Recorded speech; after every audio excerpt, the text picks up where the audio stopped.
indulge me, sir, for a second. Okay. Go on a jag here.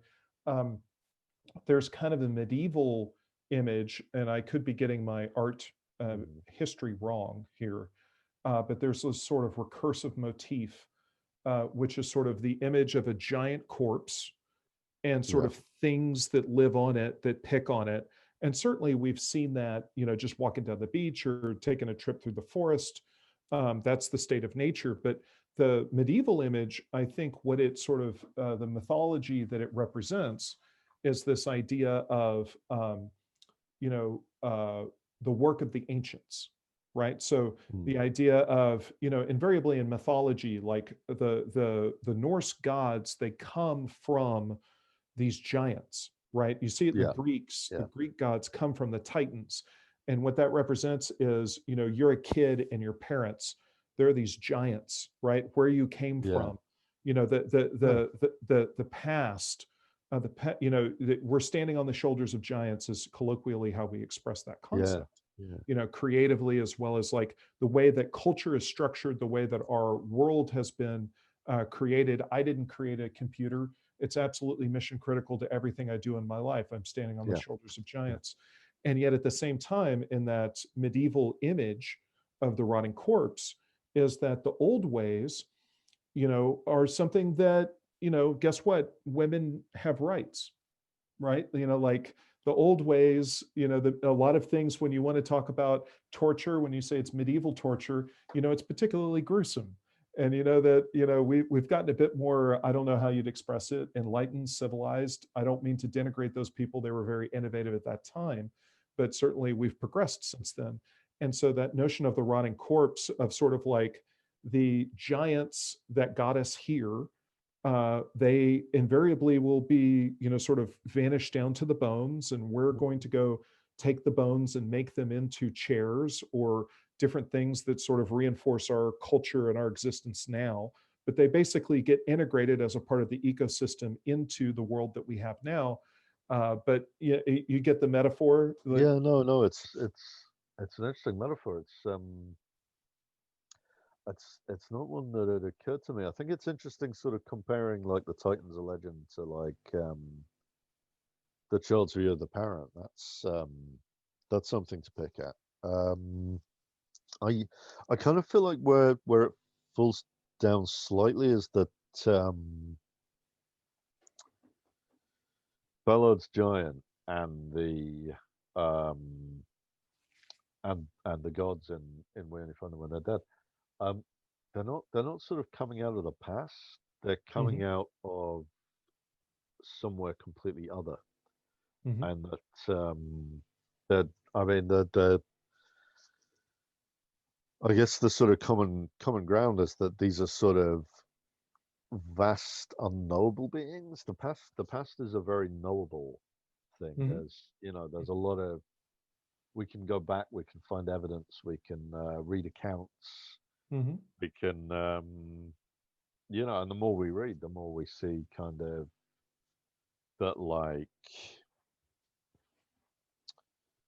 uh, some of the some of the progressive ideas mhm, um, that we take as being very recent were being fought for then as well.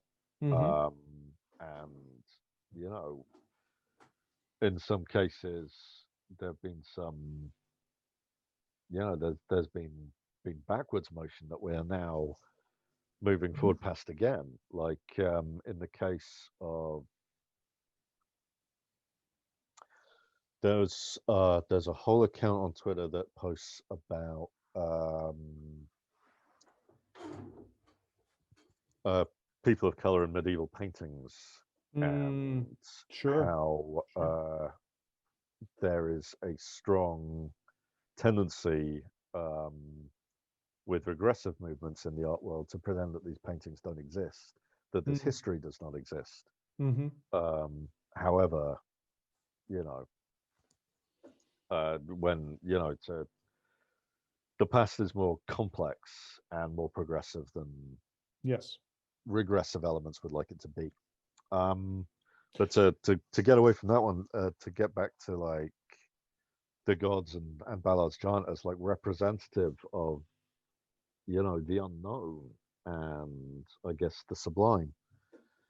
Yeah. Um, yeah, it's kind of this thing where you sort of break it down into what you can handle, into what you can deal with. And that might be closer to the kind of to the connecting tissue between like that sort of inspiring material and you know what we're doing, what me and Simone are doing. Well, Um, that's where I see in your ship's yeah. captain, and I forgive me, I don't have his name right at the tip of my tongue, but the Well, Malik, yeah, that with George Malik, Malik. there's a whole overlay, which I think is really the core of the series, which is the call to, it's to go out there, to go Yeah. past, and that's not in the Ballard short story, but I think that is so critical to the story that you're penning. And I think, Yeah, I it's the think call that's of the what unknown, it's yeah. the call of the beyond. I think that's sort of what I'm bringing to it. It's something I've been kind of thinking about more over, you know, over the past few years certainly, but like the sort of the kind of search for like I mean, when you say the search for meaning out loud, that sounds very pretentious, but that kind of that attempt to sort of examine and understand. I mean, I think Mm-hmm. the Ballard short story is it's very much a mood piece. Mm-hmm. Um, it's sort of it just presents you with it's tonal. It just presents you with a mood. A lot of Ballard's great stories are just these sort of tonal pieces, these kind of mood explorations of the mood.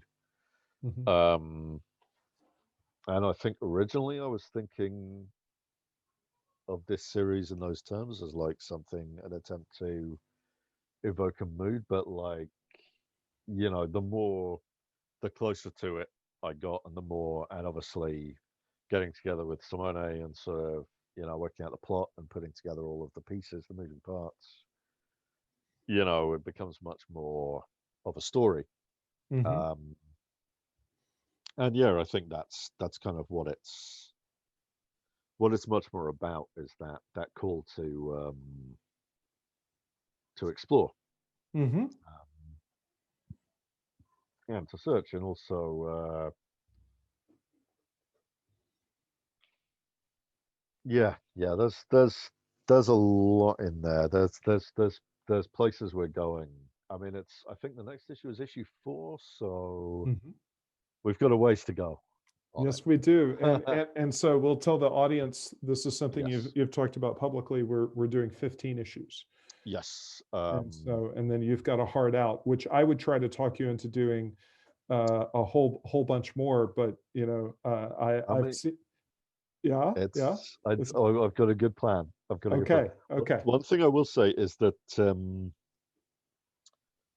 Simone obviously has a 50% of it, Hmm. and he's very keen on Uh, going back to some of the worlds that we're building. all Um, right, all right. so, and you know, give me a little time to sort of once I've told this story, Hmm. give me a little time, and I might want to join him, but I don't All think right. How it's. does 2 weeks sound? Yeah, okay. I don't think it's I don't think it's as cut and dried as like 15 and I'm out forever. Yeah. Um, I Okay. think this is probably a world I'll I've got a plan with an end, but Hmm. that end might not be the ultimate end. You know, Okay. we'll see. Good. Good. Good. Good. Well, let me Keep my just options open. play my role, which is as the publisher. I love this series. I am thrilled. It is a great joy to publish it, and in Thank you particular, very much. yeah. Well, and one of the great, incredible pleasures and joys, I've been getting out online a lot more, especially through Instagram, and it is so delightful to see the fans and how much they adore this series and how much they celebrate it. And Cool. they are just so kind and hungry and just supportive, and it's really delightful. And so, Oh, to good. those fans that are tuning in I all should the try. way, Al and I are having so much fun, and I'm cognizant of the fact that this is at the very end of a very long conversation. And so, if they were here for um, we only find them when we're dead, then they've gone through a lot of maybe superhero storytelling that they weren't necessarily into. But it's so cool. Thank you so much for all these people No that problem. No problem. celebrate. And Al, you've given me so much of your time. Oh, What a joy it is, and so much mm, fun when you and I haven't really gotten to spend any time yeah. together I mean, to really get a good chunk of time. I So should definitely like say thank you to everybody who's been so supportive of this, like from the start. From just the title, people have been really just on board with it to a level beyond what I expected. So that's terrific. obviously I'm just beyond grateful for that. So yeah, thank you very much if you're watching this.